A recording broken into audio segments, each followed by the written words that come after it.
Hei, buka puasa bersama, Pak. Oh iya dong, kita Taman Waduh, Nasional siap. Gunung kita hari ini. Oh, hari ini, Pak, rencananya. Iya, Oke. semua Wah, pegawai.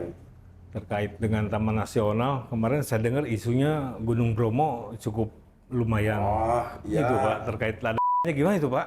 jadi gini ya, ini mah pemikiran logis seorang kriminal. Ya.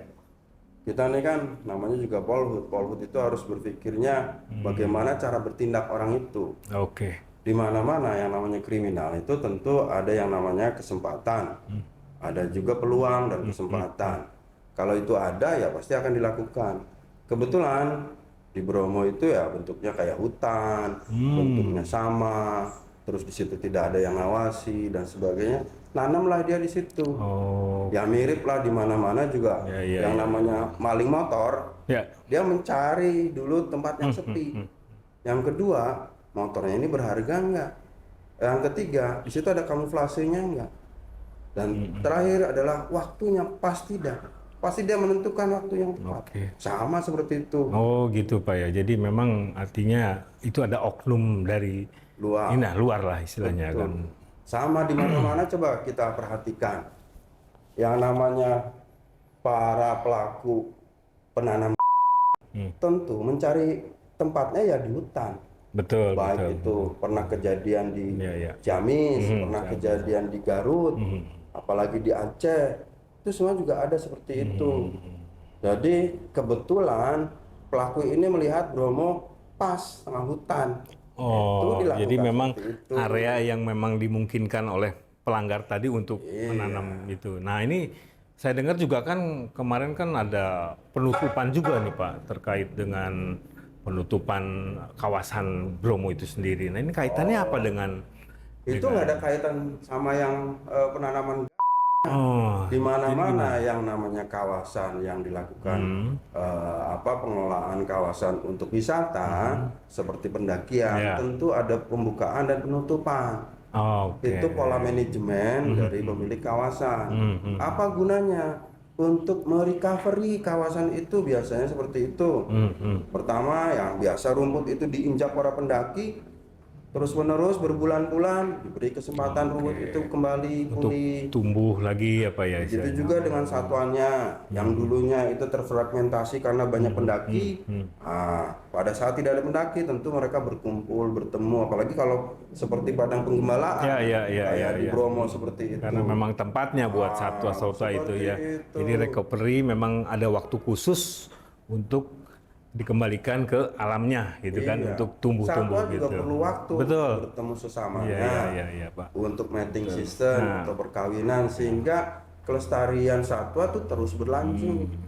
Gitu. Nah, ini juga Pak kaitan dengan yang saya dengar juga bahwa di Bromo itu sekarang harus pakai gaet, Pak. Nah, itu gimana itu, Pak? Kan artinya otomatis ya secara apa ya, si tamu itu mungkin kalau ada yang dampingi apa kan gitu agak Itu terganggu sama. gitu. Gimana itu, Kayak Pak? di kawasan kita. Di kawasan kita di iya, Pulau iya, kan iya. harus digaet. Iya, iya, Kalau iya. enggak ya hilang. Ya, Di Pulau Pecan, Betul, Pulau betul, betul. Andeleng, itu diawasi. jadi terus lebih tuh. untuk keamanan si pengunjung itu, Pak. Keamanan pengunjung. oke. Yang kedua, selain keamanan, itu bagian dari pelayanan.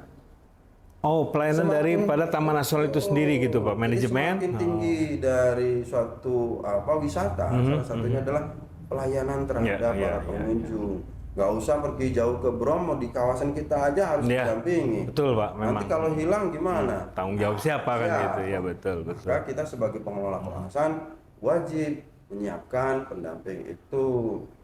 Tadi hanya tinggal mungkin nanti bagaimana mengaturnya ketersediaan SDM daripada Taman Nasional itu sendiri Nah, untuk itu kan betul. Pak ya. Nah, ini juga nggak apa namanya masih seputar itu Pak. Saya juga pengen tahu nih penggunaan drone sebetulnya bagaimana Pak terkait dengan drone ini Pak. Kalau drone itu tarif 2 juta itu kan ada PP-nya. PP 36 2023. Oh, yang baru dikeluarkan kemarin Pak. Ya, betul. Pengenaan tarif Iya. PNBP di Kementerian Ya Lingkungan karena kan Hidup dan Kehutanan. sekarang ini kan marak Pak, hampir drone itu kan jadi punya masing-masing individu Pak. Betul. Jadi sekarang diatur ya. Sekarang diatur. Jadi salah satunya supaya tidak terlalu ramai itu dengan meningkatkan PNBP tadi. Untuk menjadikan PP itu tentu ada naskah akademik, Oh iya, tentu betul. ada penelitiannya, tentu ada risetnya, ada kajiannya. Jadi nggak sembarangan menempat. Kenapa drone itu sampai ditarik seperti itu? Tentu ada kajiannya. Ya, Coba artinya- bayangkan kalau Mas Andri, saya punya drone terbang di mana-mana. Belum lagi kalau saya komersilkan Pak ya, hasil Betul drone-nya ya. sekali. Itu kan itu menyalahi aturan kan? Betul sekali. Drone itu mengganggu kawasan salah satunya. Pernah nggak? Kalau nggak salah kawasan kita juga pernah tuh drone kita diserang Iya, orang. betul, betul. Kita Iya, iya, merasa iya, iya. terganggu. Salah satunya seperti itu. Kemudian juga bisingnya seperti itu. Jadi itu yang harus Yang menjadi dasar juga Dasar bahwa kita. itu ada spesifikasi untuk biaya dan lain sebagainya terkait Betul dengan sekali. drone itu ya Pak ya. Jadi kebetulan saja ini Bromo sedang ketimpa musibah. Iya, betul. Ada orang-orang tertentu yang menggunakan momen Lahan. ini untuk menyerang Bromo. Berharap bahwa tarifnya diturunkan. Padahal ini sudah amanah PP. Tidak bisa Oh itu. iya. Kalau kita Terkait tidak PNBP. menjalankan PMP, tentu kita lah Yang salah. yang bersalah. Mungkin seperti itu ya. Iya, betul Nah, Pak. nanti Jadi- kita Iya, buka Pak. puasa jam berapa? Kira-kira ya maghrib Pak yang pasti. Oke. Tentunya maghrib Pak. Acaranya? Acaranya kita jam 3 kalau nggak salah. Sudah ada acara-acara dulu mungkin Pak ini. Aduh, ini makasih banyak nih Pak informasinya nih. Ya. Ya Pak ya. Oke. Siap, saya kembali lagi ke ruangan Pak. Oke, Siap, makasih. makasih Pak. Ya.